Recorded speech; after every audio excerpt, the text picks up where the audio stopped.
Hello and welcome to Lovneesh sir की class. आज की ये शिक्षा निदेशालय राष्ट्रीय राजधानी क्षेत्र दिल्ली की वर्कशीट नंबर 73 जो कि कक्षा 9वीं के विद्यार्थियों के लिए है। यह ली गई है सामाजिक विज्ञान के राजनीतिक विज्ञान से, जिसमें हम आज भी जारी रखेंगे पाठ चुनावी राजनीति को। और आज की इस वर्कशीट में हम बात करेंगे राजनैतिक प्रतिद्वंद्विता की। तो चलिए बिना समय गवाए शुरुआत करते हैं मेरे साथ और समझने की कोशिश करते हैं। क्या राजनीतिक प्रतिद्वंद्विता अच्छी चीज है?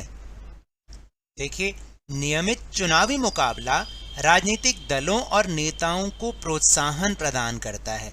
यानी अगर चुनावी मुकाबला ही नहीं होगा तो फिर चुनाव के क्या मायने रह जाएंगे, और अगर चुनाव नहीं होंगे तो लोकतंत्र भी नहीं होगा। इसलिए राजनीतिक मुकाबला यानी राजनीतिक दलों के बीच में चुनावी मुकाबला तो होना ही चाहिए।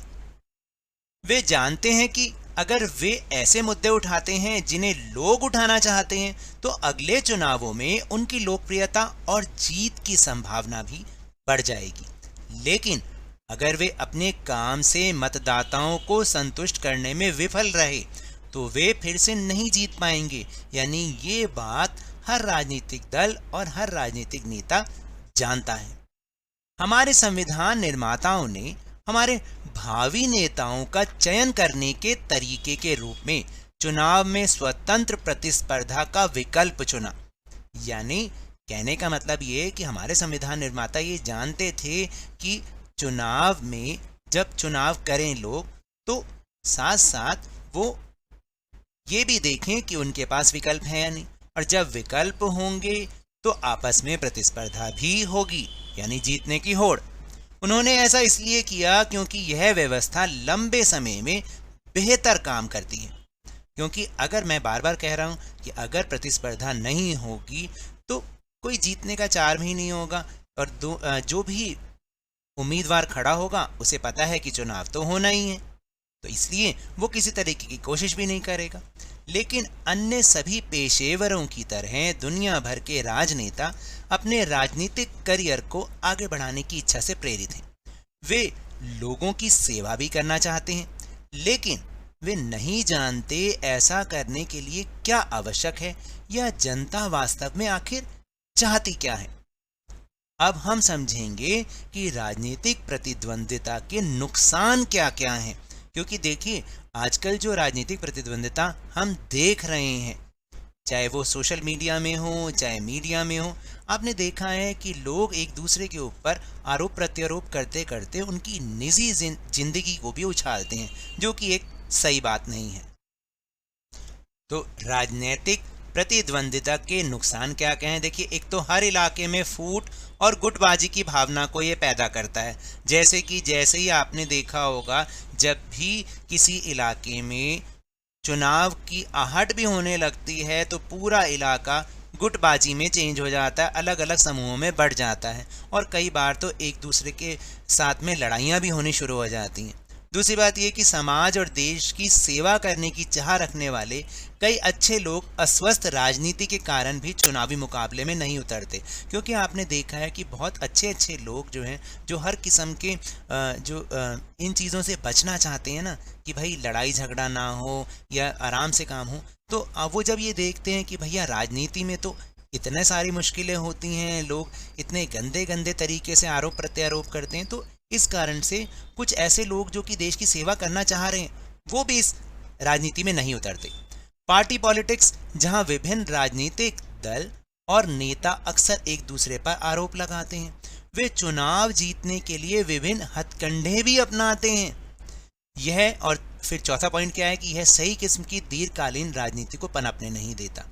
तो देखा आपने राजनीतिक प्रतिद्वंद्विता के कितने नुकसान हैं। और अगर आप इस कार्टून को देखें ना, तो यहाँ पर अगर एक नेता ये कह रहा है कि भाई मेरे पास योजनाएं हैं, घोषणाएं, वायदे हैं, तो जो एक आम इंसान है वो क्या कहता है? मेरे पास वोट है, अगर तुमने काम नहीं किया तो नेक्स्ट टाइम मैं तुम्हें बदल के रख दूंगा। समझ गए? इसका यथार्थवादी तरीका यह है कि एक ऐसी प्रणाली स्थापित की जाए जहां राजनीतिक नेताओं को जनता की सेवा करने के लिए पुरस्कृत किया जाए और ऐसा ना करने के लिए उन्हें दंडित भी किया जाए।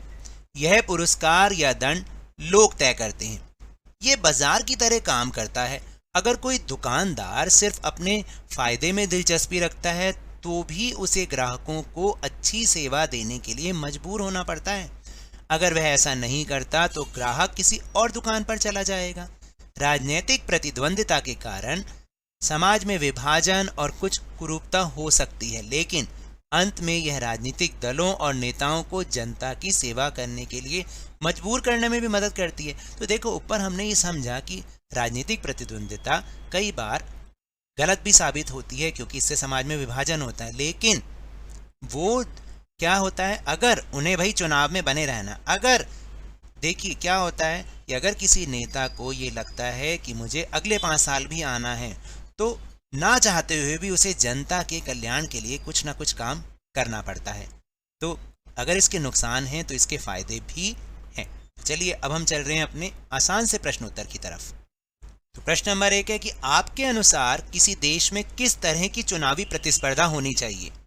तो देखिए, किसी देश में इस प्रकार की चुनावी प्रतिस्पर्धा नहीं होनी चाहिए कि उम्मीदवार एक दूसरे पर आरोप प्रत्यारोप करके किसी के निजी सम्मान को ठेस पहुंचाएं, बल्कि प्रतिस्पर्धा इस प्रकार होनी चाहिए कि राजनीतिक नेताओं को जनता की सेवा करने के लिए पुरस्कृत किया जाए और ऐसा ना करने के लिए दंडित भी किया जाए, और यह पुरस्कार या दंड कौन तय करे, लोग तय करें। तो इस तरीके की चुनावी प्रतिस्पर्धा होनी चाहिए। चलिए प्रश्न नंबर 2 देखते हैं।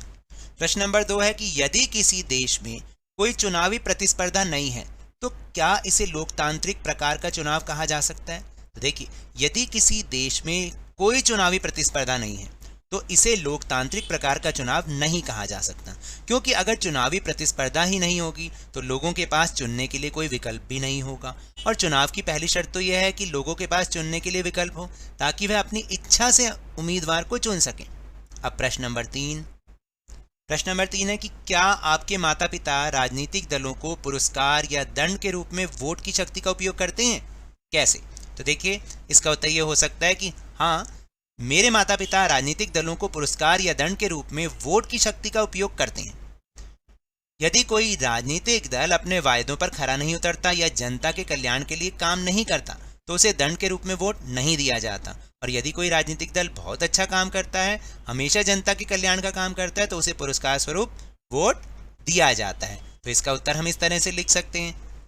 फिर चौथा प्रश्न है कि चुनाव के दौरान आपके इलाके में राजनीतिक प्रतिस्पर्धा के माहौल का विवरण दीजिए। देखिए, जैसा मैंने यहाँ लिखा है और ऐसा आपके इलाके में भी होता होगा, तो मैंने उसी को ध्यान में रख के लिखा है कि चुनाव के दौरान हमारे इलाके में भी राजनीतिक प्रतिस्पर्धा का माहौल बहुत अधिक देखने को मिलता है ना। चुनाव आते ही हर राजनीतिक दल अपनी सभाएं हमारे इलाके में करता है और नए नए वायदे करता है, ज़्यादा से ज़्यादा लोगों का समर्थन पाने की कोशिश भी करता है। हमारा पूरा इलाका इन राजनीतिक खेमों में यानी समूहों में बढ़ जाता है और हर कोई किसी ना किसी राजनीतिक दल को समर्थन देता है। ऐसा ही माहौल होता है ना। तो ये तो थी आज की वर्कशीट। अगर मेरे इस तरह समझाने से अब आपको समझ में आने लगा है तो इस चैनल और वीडियो को लाइक कीजिए, शेयर कीजिए, और अगर आप नए हैं तो जल्दी से सब्सक्राइब कर लीजिए, और टेलीग्राम ऐप पर हमारा चैनल लवनीश सर की क्लास, उसको ज्वाइन करना ना भूलिएगा, जिसको ज्वाइन करने का लिंक आपको इसी वीडियो के डिस्क्रिप्शन बॉक्स में मिल जाएगा। लेकिन ये भी याद रखें, घर से बाहर निकलते समय मास्क अवश्य लगाएं, और जब भी आपकी बारी आए कोरोना का टीकाकरण अवश्य कराएं, क्योंकि कोरोना को हराना है और जिंदगी को एक बार फिर से सुहाना बनाना है। इसी उम्मीद के साथ बहुत बहुत धन्यवाद।